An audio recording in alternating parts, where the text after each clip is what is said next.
As many of you know, one of the major films in Phase 3 of the Marvel Cinematic Universe is the third Thor film, Thor Ragnarok. Little is known about the new film, but we may be one step closer to having a director. According to a report in TheWrap, Taika Waititi, director of Flight of the Conchords and What We Do in the Shadows, is in talks to direct the new Thor film. The report claims that Waititi beat out 3 other contenders for the job in Ruben Fleischer, director of Zombieland and Gangster Squad, Rawson Marshall Thurber, director of Dodgeball and We're the Millers, and Rob Letterman, the director of the upcoming Goosebumps movie.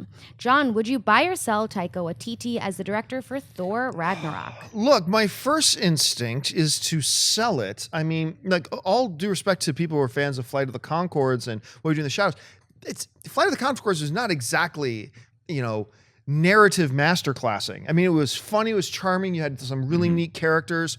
What We Do in the Shadows is really funny, but to see that guy, the guy who directs that, take that on, I would much rather see Rawson Marshall Thurber. I love Dodgeball, We're the Millers. He did such a great job with that.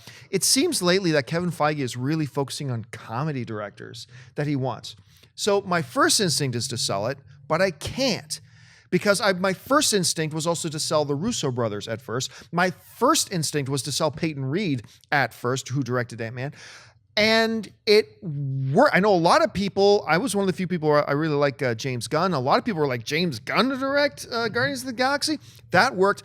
First instincts be damned. Kevin Feige clearly knows what he's doing, and until he swings and misses on a couple of them, I'm going to give him the benefit of the doubt. So on that basis alone, I'm going to buy it. What about you, Jason? I'm going to sell it because what I think Marvel movies need are a distinct visual flavor. And I don't think that Taika has that distinct visual flavor. I also think that Thor is a complete misfit for him because Thor is the lumbering Asgardian god. He's not a quippy god.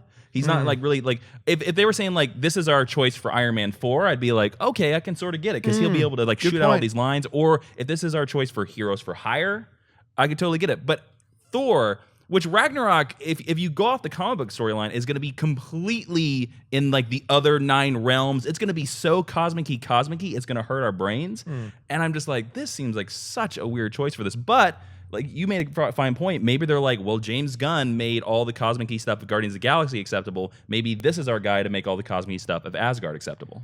Yeah, I'm going to tentatively buy it simply because of Marvel and their track record. Like you said, John, I mean, just what they've done in the MCU as far as taking comedy directors and making them have good movies in this world. Plus, I mean, look at the other contenders. All of those guys come from a comedic background. So it's like, if we don't take this guy, we're taking this guy, but he still knows comedy. Thor does have comedic elements, though. True. The first one, I thought the comedy worked a little bit better than A Dark World, but I like the comedy in both of them. So you're going to want that in Ragnarok. But going off that Ragnarok storyline, it gets cosmic-y, it also gets dark. And I'm just curious more than anything else, but you got to figure if Feige and Marvel want this guy, he's got to be able to bring something to the table. Whereas with the Flash director, it's a bit of a leap to take somebody who's written stuff and has never directed a film before. Here, I think it's more of a logical leap, so I can buy it. I'm not going to lie. There was a part of me that really, I was expecting them to announce Kenneth Branagh coming back. Because what he did with the first Thor film, for a long time, that first Thor film was my favorite Marvel film.